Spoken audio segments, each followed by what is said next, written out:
오늘 우리에게 주시는 하나님의 말씀은 신약 성경 사도행전 28장 1절에서 10절까지 말씀입니다. 사도행전 28장 1절부터 10절 저와 여러분들이 한 절씩 교독하시고 마지막 절 합독하겠습니다.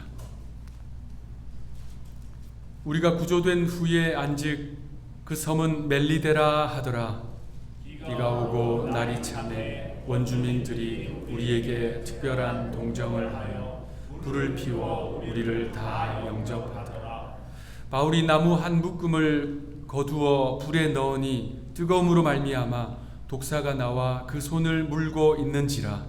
원주민들이 이 짐승이 그 손에 매달려 있음을 보고 서로 말하되 진실로 이 사람은 살아있다. 바다에서는 구조를 받았으나 공의가 그를 살지 못하게 하미로다 하더니 바울이 그 짐승을 불에 떨어버리매 조금도 상함이 없더라. 그들은 그가 붙든지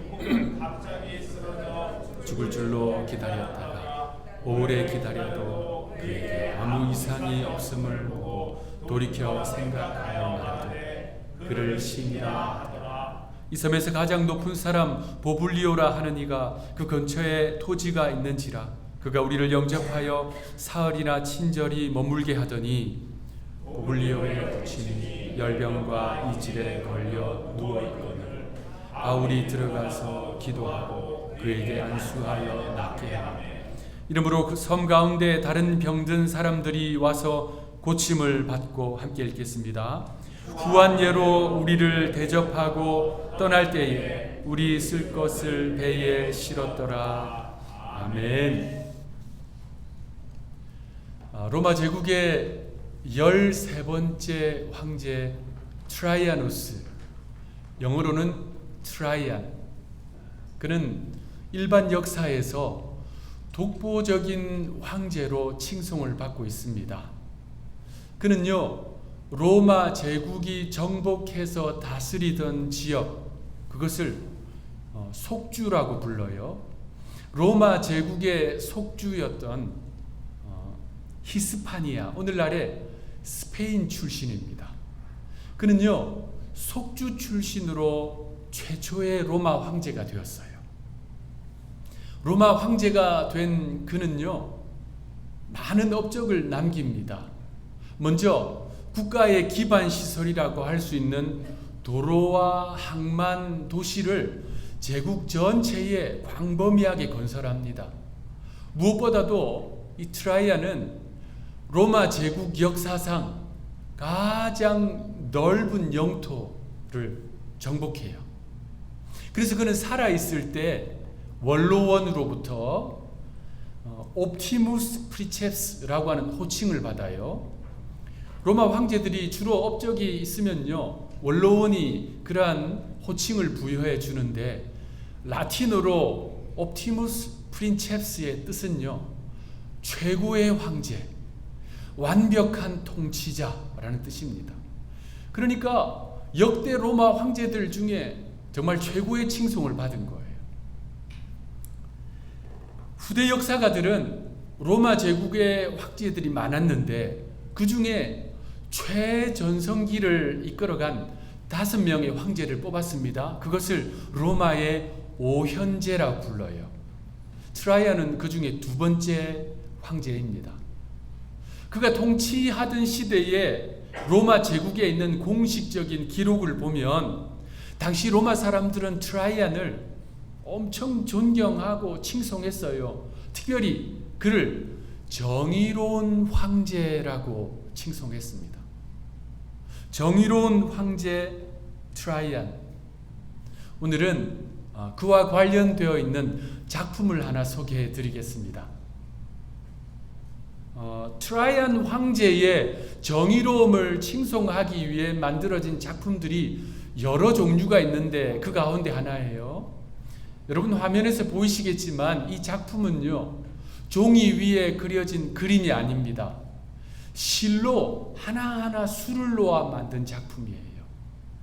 양모, 염색한 양털로 만든 실과 은을 입혀 만든 은실을 하나하나 짜서 만든 직물공예입니다. 이 작품의 제목이요, Justice of the Emperor Trajan이에요. 우리말로 번역한다면 트라이안 황제의 정의. 그래서 이렇게 수를 놓아 만든 작품을 테피스트리라고 하는데 16세기 초에 만들어진 거예요. 지금은 패서디나에 있는 노튼 사이먼 뮤지엄에 전시되어 있습니다. 제가 가서 보니까 크기가 어마어마하더라고요. 제 키보다 훨씬 컸어요. 높이가 129인치, 넓이가 145인치. 마치 대형 양탄자를 벽에 딱 걸어 놓은 것 같았습니다. 여러분 작품을 보시면 등장인물들이 많아요. 중복된 사람들도 있습니다. 여러분이 보실 때 이 작품의 왼쪽에서부터 이야기가 시작돼요. 하나의 에피소드가 쭉 흘러갑니다. 시계 방향으로 왼쪽에서 시작해서 위쪽으로, 오른쪽 상단으로, 하단으로, 중앙에 와서 이 내러티브가 마무리가 돼요. 여러분 굳이 이 파사디나까지 가시지 않더라도 제가 친절하게 설명을 해드리겠습니다. 이 작품은요, 그러니까 한 화면 안에 스토리가 쭉 다 들어가 있는 마치 초기 버전의 텔레비전과 같습니다. 내용이 이렇습니다. 어느 날 트라이안 황제의 아들이 한 소년을 강에 빠뜨려 죽여요. 익사시켰단 말입니다. 살인사건이 일어났어요. 작품의 왼쪽에 보면 그 장면이 나와요. 그런데 성벽 위에서 사람들이 그 내용을 다 지켜보고 있었어요. 그래서 이 살인사건이 트라이안 황제 귀에까지 들어간 거예요. 그 장면이 상단에, 중앙 상단 부위에 있습니다. 트라이안 황제가 판결을 내립니다. 어떤 판결을 내렸냐면요, 나의 아들도 이 죽은 아이와 똑같은 운명을 겪어야 한다. 그래서 황제는요, 물에 빠져 죽은 아이의 아버지에게 자신의 아들을 줍니다. 데려가서 빠뜨려 죽이라는 거예요. 그 장면이 오른쪽 상단 부분에 나와요. 한 남성이 아이를 안고 가고 있지요. 이 남성은 누구냐면 물에 빠져 익사해서 죽은 아이의 아버지입니다. 그럼 안고 가는 아이는 누굴까요? 트라이안 황제의 아들이에요. 그런데 강의 여신 ним프가 트라이안 황제의 정의로움에 감복해요. 그래서 물에 빠져 죽은 두 아이를 강에서 끄집어냅니다. 살려내요. 그리고 각각의 부모에게 돌려보내줍니다. 오른쪽에 보면 날개 달린 천사가 이게 두 아이를 끌어안고 강에서 나오는 장면이 있습니다. 그래서 이제 작품의 중앙으로 가면 트라이안 황제의 정의로움이 사람들로부터 인정받고 칭송받는 그러한 내용으로 이 작품은 마무리가 됩니다. 이게요, 16세기 초반에 만들어진 작품이에요. 트라이안 황제는 1세기 사람입니다. 그러니까 1600년 동안 이 황제의 정의로움이 기억되고 회자되고 있는 거예요. 사실 지금은 21세기 아닙니까? 2000년이 지난 지금까지 트라이안 황제는 정의로움의 아이콘이 되고 있습니다.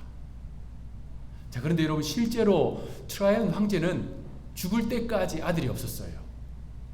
그는 죽기 얼마 전에 자신의 친척이자 과거 자신의 비서였던 하드리아누스라는 사람을 양자로 임명해요. 그래서 그가 다음 황제가 됩니다. 그러니까 이 작품에서 표현하고 있는 트라이안 황제의 정의로움은 실제적인 정의로움이 아니에요. 이상적인 정의로움입니다.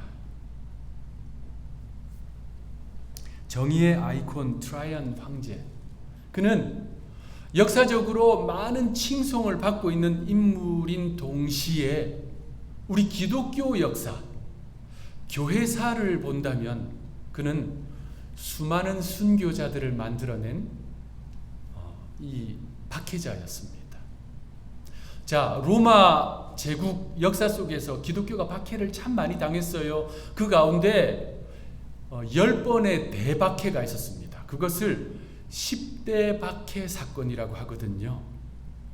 첫 번째 대박해는 네로 황제 시대예요. 그때 수많은 기독교인들이 죽임을 당했어요. 그때 사도 베드로와 사도 바울이 순교를 당했습니다. 두 번째는 도미티아누스 황제 시대예요. 그때도 많은 기독교인들이 죽었습니다. 그때 예수님의 제자 사도 요한이 밤모섬에 유배를 당했어요. 세 번째 대박해가 바로 트라이안 황제 시대입니다. 수많은 성도들이 죽었어요. 특히 교회의 지도자들이 순교를 당했습니다. 그 중에 한 사람이 이그나티우스라는 인물이에요. 이그나티우스는 사도 요한의 제자였어요. 그는 우리가 사도행전을 쭉 살펴보면서 언급한 아주 중요한 교회가 있습니다. 사도 바울이 세 차례에 걸쳐서 전도여행을 다닐 때 그 해외 선교의 거점이 되는 교회가 있었어요. 바로 안디옥 교회입니다. 그 안디옥 교회에서 40년간 목회한 인물이에요. 그가 이그나티우스입니다.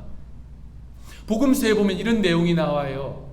예수님께서 사람들에게 복음을 전하십니다. 설교를 하셨어요. 그때 많은 사람들이 모여 있었거든요. 그런데 그 중에 그 지역에 사는 이 사람들이 자신의 아들들, 딸들을 데리고 예수님 앞으로 나옵니다. 나와서 예수님, 저희 아들에게 안수해 주세요. 예수님, 저희 딸에게 축복 기도해 주세요. 그때 많은 사람들이 주님을 따랐거든요. 한마디로 주님의 인기가 매우 높을 때였어요. 그래서 그런지 예수님의 제자들이 아이를 데리고 온 이 부모님들에게 핀잔을 줍니다. 어디 시끄럽게 아이들을 데리고 오냐고. 요즘 말로 하면 애들은 가라 뭐 이렇게 한 거예요. 그 모습을 보시고 예수님이 어떻게 하셨을까요? 크게 혼내세요. 제자들을 크게 혼내세요. 복음서에 이렇게 되어 있습니다. 예수께서 보시고 노하시어 이르시되. 예수님이요 크게 화를 내신 거예요. 대노하신 것입니다. 그러면서 이렇게 말씀하세요. 마가복음 10장 14절. 예수께서 보시고 노하시어 이르시되 어린아이들이 내게 오는 것을 용납하고 금하지 말라. 하나님의 나라가 이런 자의 것이니라. 그 마가복음을 보면요, 이 복음서에 다 나오거든. 마태복음에도 나오고 누가복음에도 나오는데 그 장면을 보면 예수님께서 제자들에게 그렇게 혼을 내시고 난 다음에 한 아이를 무릎에 앉히세요. 그리고 안수기도 해주시고 축복기도 해주십니다. 그 아이는 인류 역사상 처음으로 메시아의 무릎 위에 앉은 아이예요. 얼마나 영광스럽습니까? 얼마나 가문의 영광이에요. 그 아이가 누구일까요? 성경에는 나오지 않는데 초대교회 전승은 그 아이가 누군지 가르쳐줘요. 그 아이가 예수님으로부터 축복 기도를 받고 안수 기도를 받고 믿음 안에서 잘 자랍니다. 그러다가 예수님께서 십자가에 달려 돌아가시고 부활 승천하셨어요. 그리고 사도행전 시대가 시작됩니다. 사도들의 시대가 시작돼요. 초대교회 시대가 시작됩니다. 12사도가 교회를 이끌어갔어요. 성령에 충만해서. 그 중에 한 사도가 예수님의 제자 사도 요한이지요. 그 아이가 사도 요한의 제자가 돼요. 사도 요한으로부터 믿음을 배웁니다. 그리고 안디옥 교회로 가서 40년간 목회를 합니다. 그가 바로 이그나티우스예요. 이그나티우스는 초대교회로부터 존경을 받는 인물이었어요. 나 예수님으로부터 안수기도 받았어. 이거 하나면 끝나는 거잖아요. 그리고 신실하게 목회를 했어요. 그런데 그가 안디옥에서 체포가 됩니다. 그리고 로마로 압송이 돼요. 그가 이 로마로 압송될 때 우리가 사도행전을 쭉 살펴봤지만 사도 바울처럼 배를 타고 압송이 되었는데 여러 항구를 둘렀어요. 그런데 초대교회 전승을 보면 이그나티우스를 보기 위해서 항구들마다 사람들이 인산인해를 이루었어요. 그가 바로 이 트라이안 황제 앞에 섰습니다. 트라이안 황제가 예수를 부인하라고 하지요. 이그나티우스가 그럴 리가 없잖아요. 그래서 사형 언도를 내립니다. 이그나티우스는 극심한 고난을 받았고요. 기름에 절여진 나무에 매달려서 화형으로 순교를 당합니다. 여러분, 이 트라이안 황제, 로마 황제, 그는 이미 그 시대에 신으로 숭배를 받고 있었어요. 얼마나 대단한 정치 권력입니까? 자기가 가진 그 어마어마한 정치 권력에 비해서 너무나도 하찮은 권력, 저기 팔레스타인 유대 지역을 통치하고 있는 총독 빌라도, 총독에 비해서 황제는 이거 비교가 안 되는 거잖아요. 자기가 이러라고 하면 이러고 저러라고 하면 저러는 게 총독인데, 그 총독에 의해서 사형당한 유대인 예수를 하나님으로 섬겨? 트라이안 입장에서는요, 이거는, 이 종교는 우스운 종교인 거예요. 그래서 그럼에도 불구하고 목숨을 걸고 예수를 구주로 고백하는 이들에게 자비 없는, 용서 없는 사형을 내린 것입니다. 수많은 그리스도인들이 그때 순교를 해요. 정의로운 황제 트라이안, 여러분 과연 정의가 무엇일까요? 하버드 대학에서 교수로 있는 마이클 샌들이라는 교수가 있습니다. 그의 저서 정의란 무엇인가 라는 책이요, 한동안 전 세계적으로 베스트셀러가 됐습니다. 그가 1980년에서부터 하버드에서 가르친 그 강의한 내용을 중심으로 쓰여진 정치 철학서예요. 미국에서 10만 부 남짓 팔렸는데 한국인들이 200만 부를 샀어요. 그러니까 한국인들이 그 책에 나오는 이 정의론에 열광한 것입니다. 그 책에는요, 3가지 정의론이 나와요. 그것을 제가 간단하게 요약해서 말씀을 드리면, 첫 번째는 많은 사람들, 다수에게 이익을 주는 것이 정의다라고 보는 관점이에요. 자, 여기 100명이 있어요. 여기 1명이 있어요. 100명에게 이익을 주기 위해서 1명이 희생당하더라도 그것은 정의다라고 하는 겁니다. 한 예를 들어 드릴게요. 엄청나게 빨리 달려가는 고속기차가 있어요. 고속기차가 쭉 갑니다. 그런데 저 앞에 한 아이가 실수로 철로로 뛰어들었습니다. 공놀이를 하다가 축구공 가지러 왔는지는 모르겠지만 철로로 뛰어들었어요.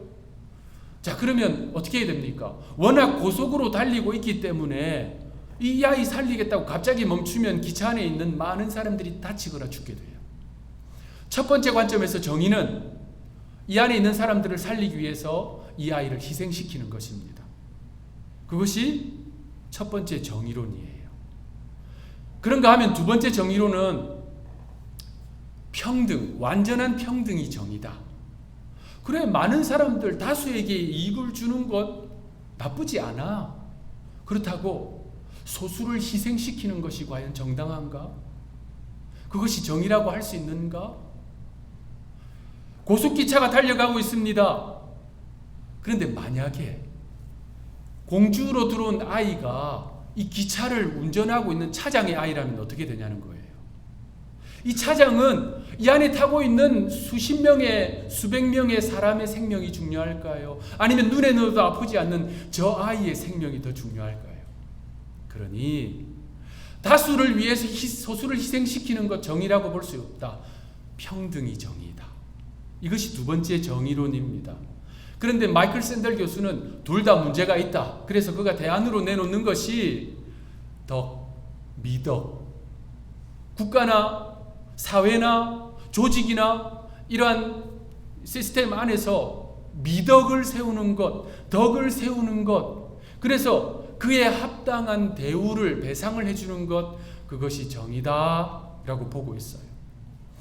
이 책이 워낙 많이 팔린 만큼 이 책에 나오는 정의론에 동의하는 사람도 많지만 반대하는 사람도 적지 않습니다.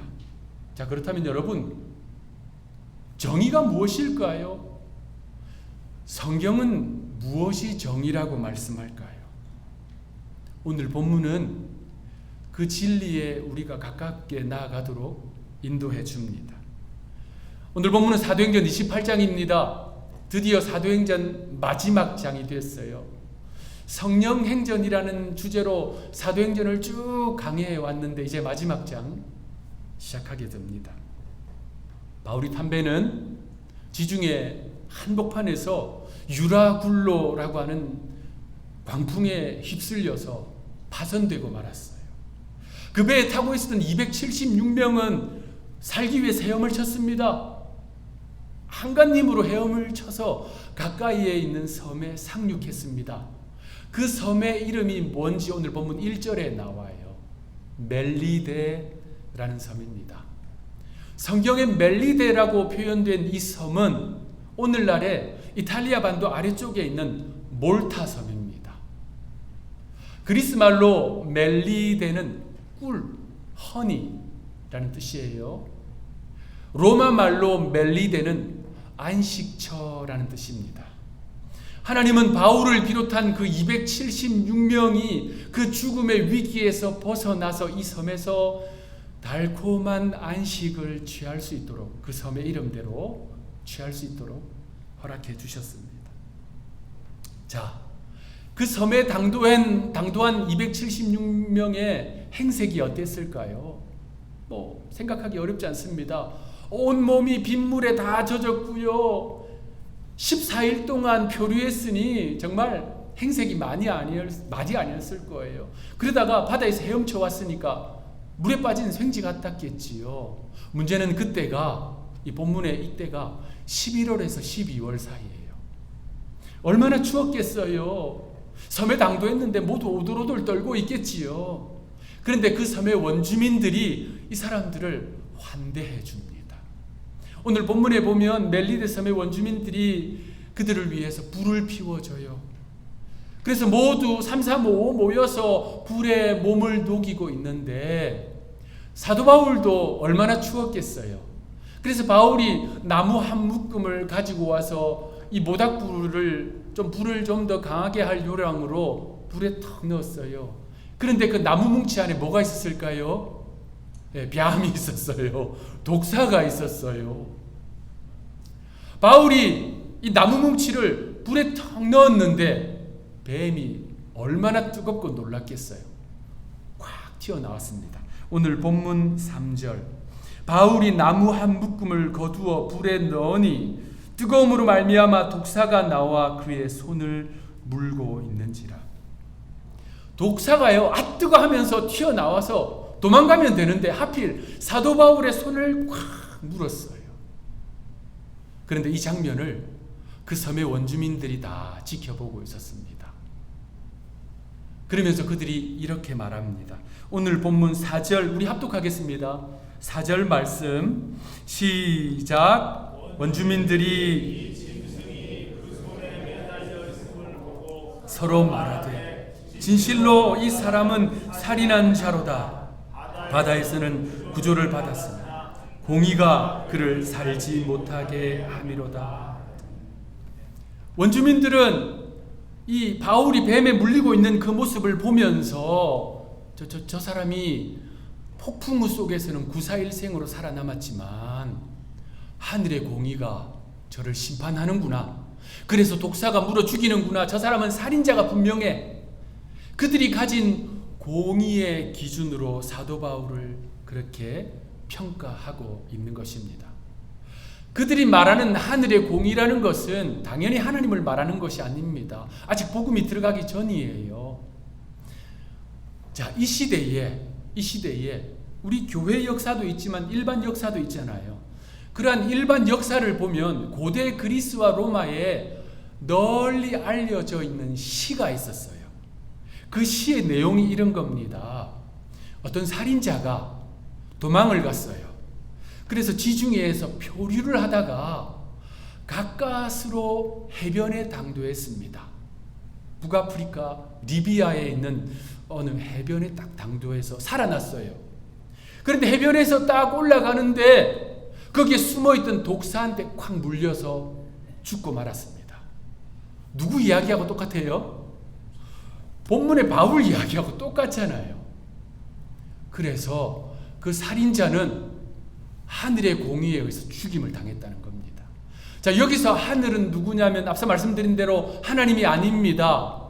그리스 로마 신화에 나오는 그들이 숭배하는 복수의 여신 네메시스를 말하는 거예요. 네메시스가 저 살인자를 가만히 두지 않고 뱀을 보내서 물어 죽였다는 겁니다. 지금 본문의 멜리데 섬 사람들은 바로 그러한 정의의 관점으로 사도 바울을 해석하고 있는 것입니다. 저 사람 살인자야. 그래서 네메시스 여신이 뱀을 보내서 물려 죽게 한 거야. 자, 그러면 그들의 공의의 관점에서 이제 바울은 어떻게 되면 되냐면요, 신이 보낸 뱀에게 물렸으니 손이 퉁퉁 붓든지 몸에 독이 퍼져서 콱 하고 깨꾸러져서 죽으면 됩니다. 그게 그들이 기대하는 거예요. 그런데 어떻게 됐습니까? 뱀이 요러고 물고 있는데 사도 바울은 그 독사를 불 위에 턱턱턱 털어버렸어요. 그리고 이제 독이 퍼져야 되는데 한참을 기다려도 바울에게 아무 일도 일어나지 않아요. 그래서 조금 전까지 네메시스의 심판을 받는 저 살인자라고 정죄했던 그들이 180도로 바꾸어서 그를 신으로 숭배합니다.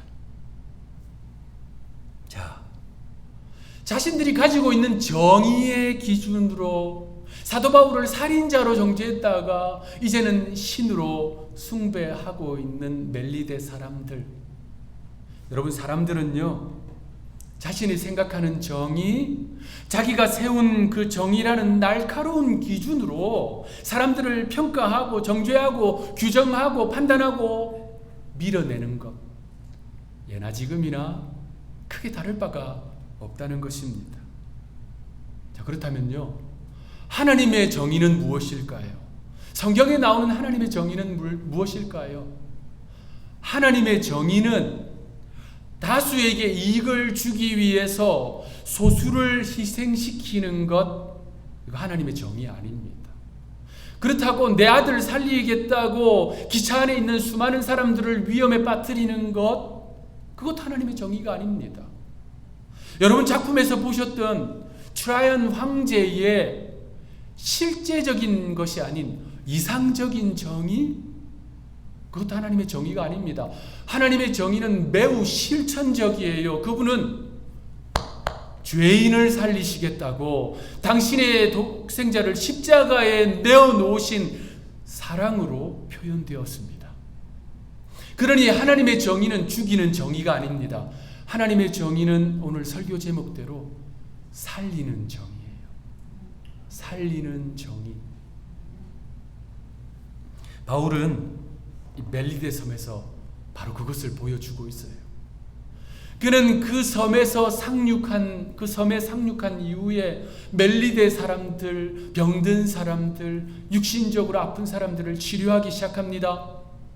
그리고 오늘 본문 7절에 나오는 그 섬에서 제일 높은 사람 보블리오의 아버지를 치료합니다.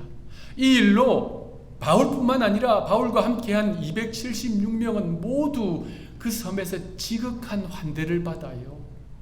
그저 불만 피워준 것이 아니라 거처할 곳도 내어주고 먹을 것, 입을 것, 나중에는 배도 준비해 줍니다. 엄청난 환대 아닙니까?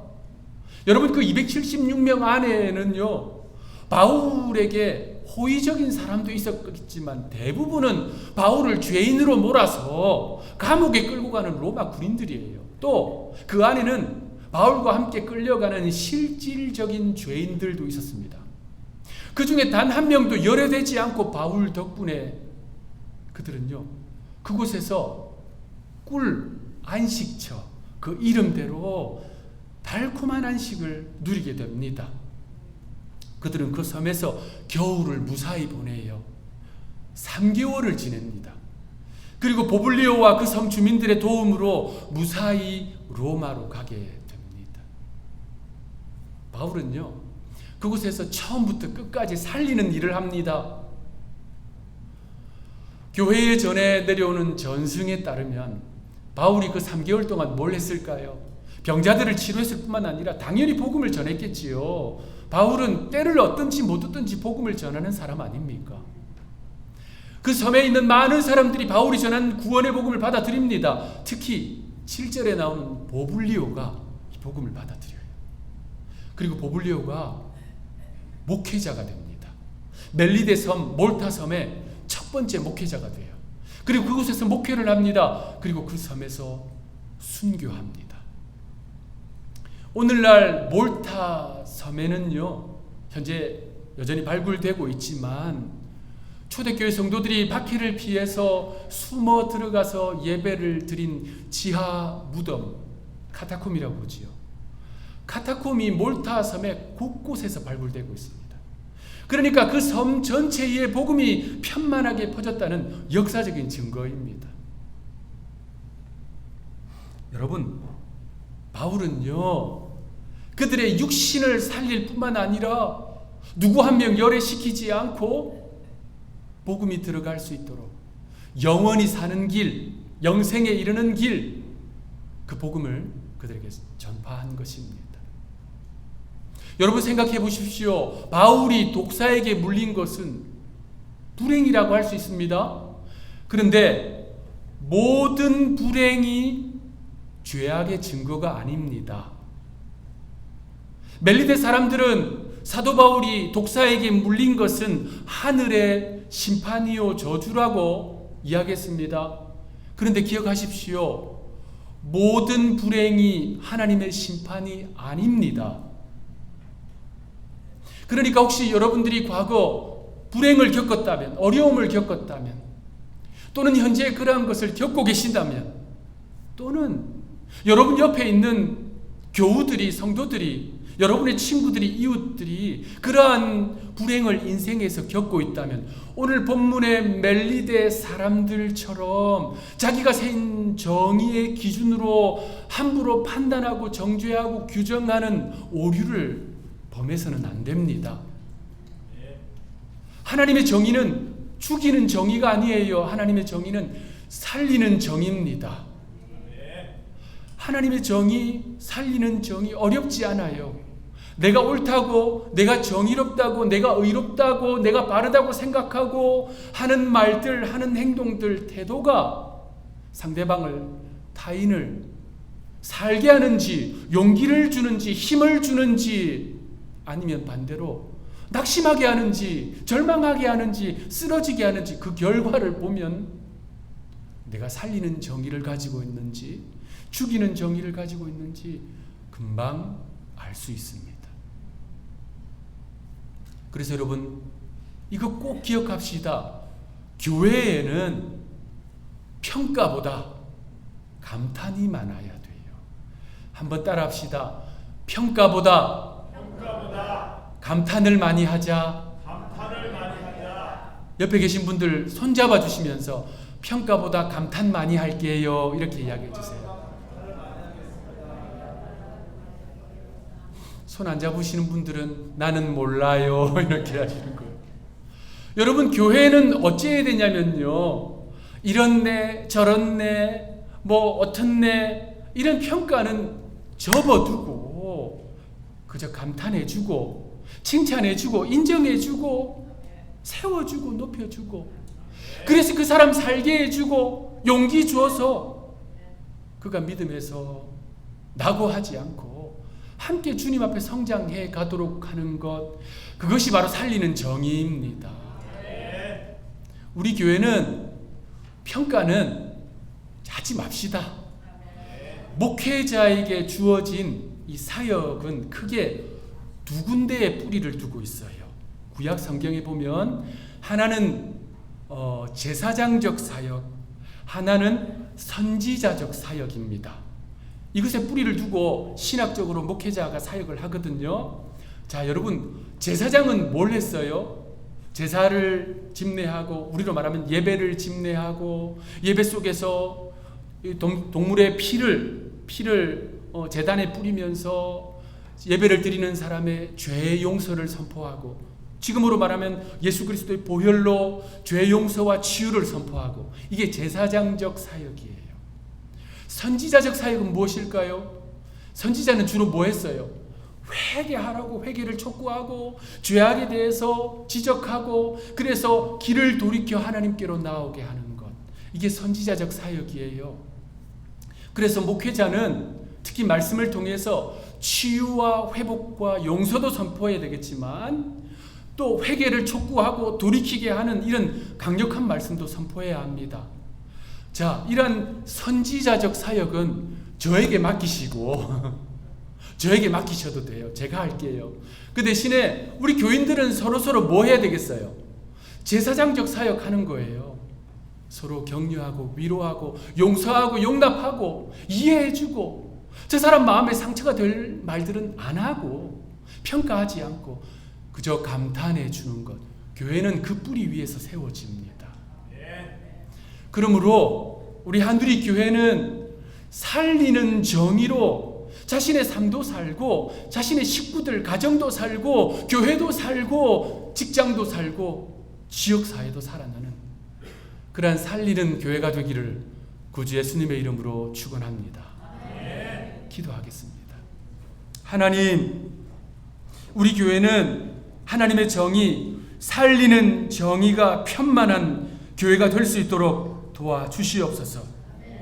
그래서 우리 성도들의 말과 행동과 태도를 통해서 사람들이 용기를 얻고 힘을 얻고 하나님 앞에서 다시 일어서는 역사가 있게 하여 주옵소서. 감사하옵고 구주 예수님의 이름으로 기도하옵나이다.